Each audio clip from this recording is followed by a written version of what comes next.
Update 2 on what is now Super Typhoon Chanthu, which continues to intensify, now at Category 5, located at 15.4 degrees north, 131.3 degrees east, the first Category 5 worldwide since Surigay back in April.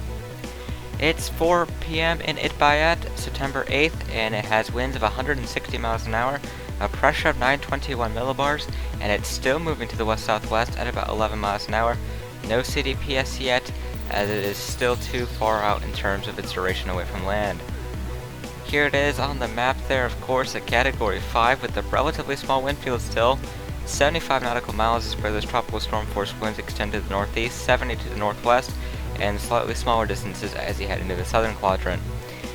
In distances, it's 664 miles away from Apari in the Philippines, 694 from Basco, 713 from Itbayat, 860 from Kaohsiung in Taiwan, of course, and 1087 away from Shantou in China. That brings us up to 1068 kilometers away from Apari, 1117 from Basco, 1147 from Itbayat, 1384 from Kaohsiung, and 1749 kilometers away from Shantou. So there we are. Here are the intensity estimates. We're in agreement with the JTWC, which will be going with 160 miles an hour. SAB hasn't updated in a bit, but they had it at 130 miles an hour the last time they updated. SATCON and ADT for some reason have it 110 miles an hour. ATMS even lower. Here's the latest code from the Joint Typhoon Warning Center, which is probably going to become outdated within minutes of this being posted, but they have it remaining a typhoon the entire time. And it looks like these intensities will be slightly higher than shown, considering the fact that it has blown past the initial forecast of 135 knots, now 140, although we could be seeing an IOL replacement cycle soon that may help stagnate its intensity. But regardless, we are seeing it go more south than expected, which is putting some of the Philippines more in risk than initially thought.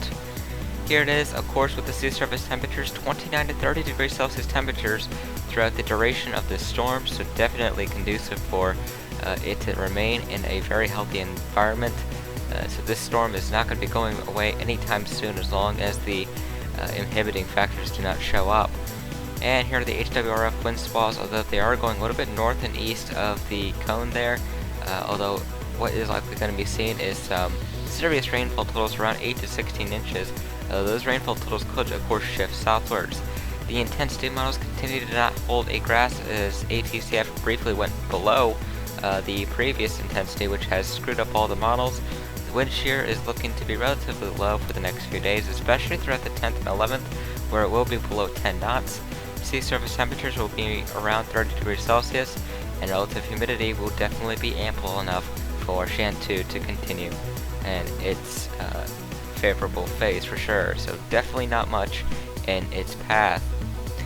Here is the latest satellite imagery, and you can quite clearly see its pinhole eye. Definitely looking very interesting on satellite there as it continues to strengthen. And of course, we really haven't seen pinhole eyes in the Western Pacific for quite some time.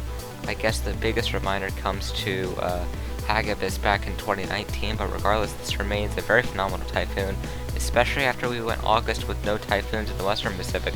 But of course, the Western Pacific is reminding us that it doesn't have to be in an active period for there to be a serious typhoon.